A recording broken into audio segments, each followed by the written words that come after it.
हकीकात में जाएंगे कि क्या इशू हुआ, क्योंकि एक आपको पता है कि एक लॉन्ग पेंडिंग इशू है पानी का, तो उसमें जांच करके ही हम बता पाएंगे कि क्या इशू है। काफी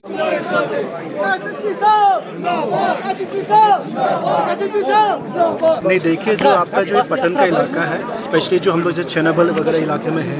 ये हिस्टोरिकली यहाँ पे वाटर डेफिसिट है। आप देख रहे हैं यहाँ की जो वाटर सप्लाई भी है सारी हमारे जो द्रंग से आती है, वहाँ से आती है। स्पेशली जैसे आज चेनाबल गांव है जो आपको पता है कि क्योंकि एक टेल एंड पे है तो वाटर की सप्लाई का इशू रहता है ओवरऑल, क्योंकि वाटर की अवेलेबिलिटी भी कम है। इसके लिए जैसे आपने कहा कि 2-3 साल से इसमें क्यों कमी है, जो गवर्नमेंट ऑफ JNK की जो सबसे बड़ी JJM में स्कीम है, जो हमारी WSS परिहासपुरा है, जो कि 60 करोड़ के ऊपर के कॉस्ट में बन रही है, इस स्कीम का एक ही कारण है कि इस पूरे इलाके में जो वाटर डेफिसिट है, जो पिछले इतने सालों से पानी का प्रॉब्लम है, उसको सॉल्व करने के लिए। अब आपको पता होगा कि इतनी बड़ी जब स्कीम बनेगी तो वो ओवरनाइट तो नहीं बनेगी। ये स्कीम जो 4-5 साल में बननी थी, उसको PHE डिपार्टमेंट जल्द से जल्द इवन 2 साल में कंप्लीट करने के जा रहा है। जैसे कि मैंने बताया कि ऑलमोस्ट 75% वर्क कंप्लीट हो गया है। हम ये आशा करें कि अगले 6-7 महीने में ये काम हो जाएगा, जिससे नॉट जस्ट चेनाबल, इस पूरे पटन इलाकों को जो पानी की डेफिसिट है, क्योंकि पानी हम यहाँ पे सिंध नाले गांधरबल डिस्ट्रिक्ट से ला रहे हैं, उससे पूरे सब डिस्ट्रिक्ट को पानी सप्लाई हो जाएगा। मीनवाइल हम यही कोशिश करें, हमारे साथ चीफ इंजीनियर भी आए हुए हैं, हमारे SE साहब भी यहाँ पे अवेलेबल हैं। हम यही कोशिश करें कि नॉट जस्ट चेनाबल का, पूरे इलाके में जहाँ पे भी वाटर शॉर्टेज है,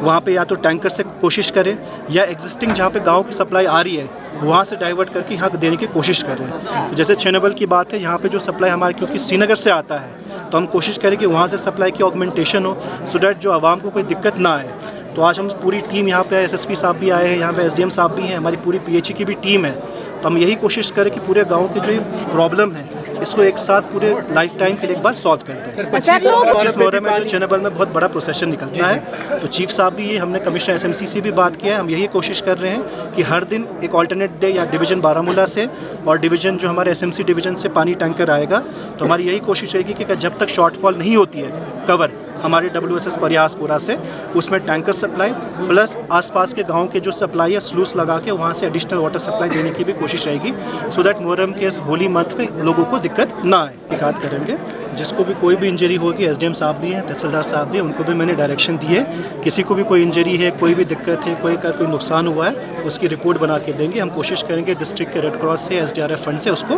कॉम्पनसेट करने। पटन को बताया कि जो वाटर टैंकर्स का इशू है, जो डिस्ट्रिक्ट पे जितने भी वाटर टैंकर्स हैं, मैं आपको श्योर करना चाहूँगा, हमने मोर देन 50% वाटर टैंकर्स पूरे डिस्ट्रिक्ट बारामूला के हमने यहाँ सब डिस्ट्रिक्ट बारामूला पटन में लगाए, सो डैट मुहर्रम के मौके में यहाँ पे कोई इशू ना हो। जो आपने बिजली की बात की, इसमें ऑलरेडी ऑनरेबल LG साहब की PD के डिपार्टमेंट खुद की डायरेक्शन है कि जहाँ जहाँ स्पेशली इमाम बरगाज है, जहाँ जहाँ पॉपुलेशन है, वहाँ पे जितनी हो सके बिजली देने की कोशिश करें। इंजीनियर्स है ऑन द ग्राउंड, इंश्योर करते हैं कि इसकी रेगुलर मॉनिटरिंग भी होती है, मेरे लेवल पे, डिप्कॉम साहब के लेवल पे, चीफ सेक्रेटरी साहब के लेवल पे। ऐसा अगर आपको कोई स्पेसिफिक है मुझे पता है, मैं उस पर